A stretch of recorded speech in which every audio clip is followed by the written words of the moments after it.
Pak Anies mulai malam ini kalau tidak salah tirakat. Nah, bahasanya agak unik. Kampanye tanpa kampanye istilahnya. Malam ini juga sudah berangkat beliau ke Bogor kalau tidak salah. Dan seterusnya nanti akan Jawa Tengah, Jawa Timur sampai hari raya nanti. Mungkin 2 hari sebelum hari raya baru selesai. Ini saya bocorin aja.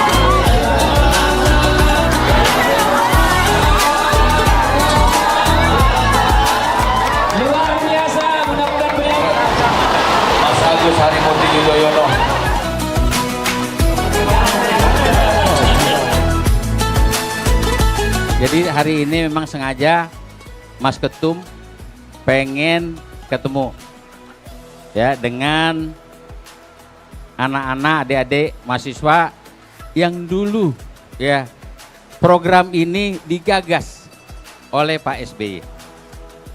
Waktu itu namanya Bidik Mi apal ya? Sekarang KIP. Jadi kalau sekarang itu tinggal ganti casing. Jadi program ini dulunya diawali oleh Bapak SBY. Ya. Jadi kalau pemerintahan sekarang ngelanjutin ya. Dia ganti warnanya. Dia ganti kulit, namanya KIP. Teman-teman, adik-adik mahasiswa nanti akan diberikan kesempatan untuk menyampaikan aspirasi kaitannya dengan aspirasi teman-teman anak muda terutama dan mahasiswa pada umumnya.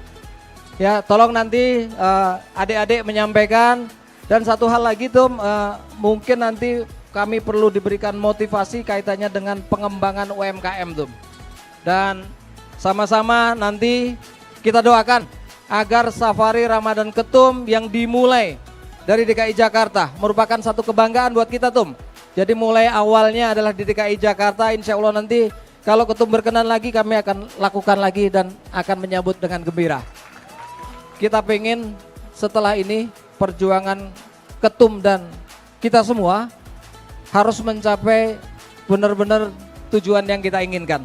Yaitu apa? Melakukan perubahan dan perbaikan. Tentunya lewat apa? Lewat kontestasi Pilpres 2024 nanti. Kita harapkan, kita doakan agar Ketum bisa berlaga dan mampu memenangkan Pilpres 2024 nanti. Amin. Amin. Saya tentunya hadir dalam sebuah sukacita, bukan hanya untuk bersilaturahim, tapi juga untuk mendengarkan aspirasi, mendengarkan harapan dari masyarakat yang ada di sekitar Cipayung, Jakarta Timur ini, termasuk khususnya dari generasi muda kebanggaan kita. Saya juga ingin menyapa secara khusus karena saya lihat ini sangat berbeda, yaitu generasi muda para mahasiswa-mahasiswi, terutama dari kampus atau Universitas Kusuma Negara. Saya tadi mendengarkan dengan baik apa yang menjadi harapan dan doa baik dari kita semuanya. Mudah-mudahan di hari yang mulia ini, di bulan yang penuh dengan keberkahan ini, di bulan suci Ramadan, semua doa baik kita, harapan kita untuk diri pribadi, untuk keluarga, untuk masyarakat, bangsa dan negara kita dikabulkan oleh Allah Subhanahu wa taala. Amin. Indonesia untuk semua, bukan hanya untuk segelintir kelompok saja. Jangan sampai yang kaya makin kaya, yang miskin makin miskin. Setuju? Kita ingin Indonesia benar-benar menjadi rumah yang nyaman untuk kita semua. Itulah harapan dan fokus dari perjuangan Partai Demokrat. Satu, tadi memberdayakan, memajukan sektor ekonomi real, yaitu UMKM sebagai penggerak, sebagai motor ekonomi nasional. Yang kedua, meningkatkan kapasitas sumber daya manusia bangsa melalui pendidikan yang berkualitas, yang juga terjangkau, dan tentunya melalui sektor kesehatan yang juga semakin baik ke depan. Jika dua aspek ini bisa kita dukung dan jalankan bersama-sama, maka insya Allah Indonesia 2024, 2045 dan seterusnya bisa semakin maju dan sejahtera. Mudah-mudahan doa dan kebersamaan ini bisa menghadirkan sebuah spirit baru untuk perubahan dan perbaikan untuk Indonesia yang semakin baik di masa depan. Terima kasih sekali lagi atas kebersamaan ini. Pak Haji Missan, terima kasih. Saya akhiri dan tentunya dalam semangat menjalankan ibadah di bulan suci Ramadan ini, marilah kita sama-sama meningkatkan keimanan dan ketakwaan kita secara vertikal langsung kepada Allah Subhanahu wa taala, pencipta kita, tetapi juga kita perbanyak amal ibadah kita untuk sesama umat manusia.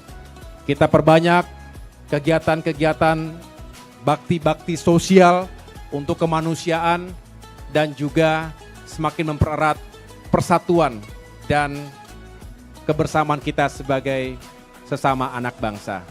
Kami dengan jiwa muda dan kami berharap sekali bahwa Bapak Agus Yudhoyono dan Bapak Anies Baswedan dapat terpilih sebagai pemimpin berikutnya di tahun 2024 yang akan mendatang. Bagaimana kebijakan Bapak untuk mengatasi pertumbuhan ekonomi yang lambat? Sedangkan di negeri kita ini dapat dikatakan bahwa lowongan pekerjaan itu sangatlah kecil, Pak. Terima kasih atas harapannya untuk saya dan Mas Anies yang disampaikan tadi. Ya, mudah-mudahan ada jalan yang baik untuk kami melakukan ikhtiar dan perjuangan di tahun 2024 nanti. Kita berharap setiap warga negara juga memiliki kesempatan untuk bisa berkehidupan yang layak. Memiliki pekerjaan yang layak.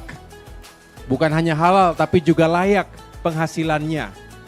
Jadi pemerintah harus menghadirkan kebijakan-kebijakan yang pro jobs, membuka lapangan pekerjaan.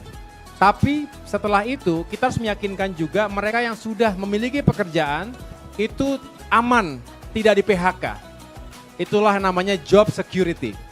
Jadi diyakinkan agar dunia usaha juga tidak mengalami kolaps, tidak mengalami goncangan yang berlebihan, sehingga tidak harus mem-PHK para buruhnya, para pekerjanya.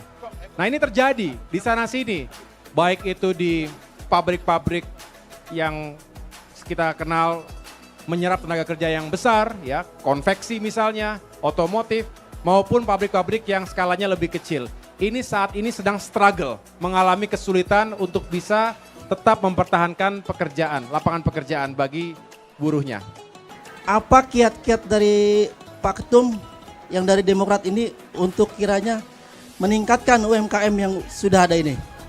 Termasuk juga kita berharap UMKM kita bisa kita dorong untuk semakin baik dalam platform-platform online, platform digital. Ya, kalau sudah demikian maka pasarnya makin luas. Tidak hanya di Jakarta, tidak hanya di Indonesia, bahkan bisa go international. Sudah sampai Belanda katanya tadi. Ini adalah sebuah bukti bahwa kalau produknya bagus, dipasarkan dengan baik, maka bisa tembus ke pasar internasional. Tepuk tangan untuk UMKM kita.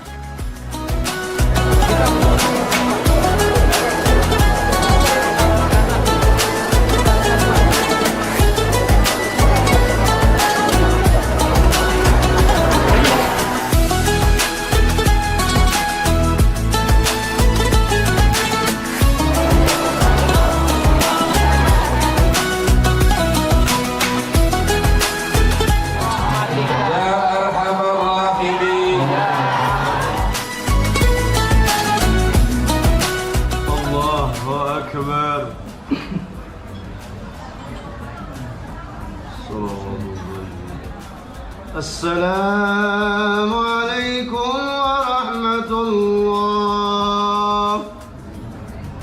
Assalamualaikum warahmatullah. Nas'alukal ijabah al-Fatihah. A'udzubillahi minasyaitonir rajim. Bismillahirrahmanirrahim. Mas Agus itu kelihatan sekali sosok yang pinter, yang tegas. Semoga 2024 Indonesia bisa punya pemimpin seperti Mas Agus. Semoga bisa membawa Indonesia menjadi lebih baik lagi, terutama bagi fresh graduate agar dapat lowongan pekerjaan yang lebih banyak lagi. Hari ini spesial, tentu kita menyambung silaturahim di kediaman Bapak Haji Misan, salah satu kader utama Partai Demokrat di DKI Jakarta, beserta juga Pak Mujiono, Ketua DPD Partai Demokrat di DKI Jakarta. Kami bersama-sama dengan berbagai kalangan masyarakat, tadi didominasi oleh generasi muda, mahasiswa-mahasiswi yang juga berasal dari berbagai perguruan tinggi, termasuk para pelaku UMKM yang selama ini juga merupakan pembinaan dari Partai Demokrat di DKI Jakarta. Tujuan utama dari Safari Ramadan ini tentunya ingin menyapa masyarakat, juga sekaligus mendengarkan aspirasinya, menyerap apa yang menjadi permasalahan saudara-saudara kita hari ini, terutama terkait dengan ekonomi dan kesejahteraan, termasuk juga isu-isu lainnya. Kalau tadi saya mendengarkan aspirasi dari mahasiswa terkait harapan akan lapangan pekerjaan yang lebih baik untuk mereka semua sebagai generasi penerus bangsa. Selebihnya tentu ini merupakan tradisi yang terus insya Allah akan terus saya jalankan dari waktu ke waktu bersama dengan para kader dan simpatisan Partai Demokrat dimanapun berada.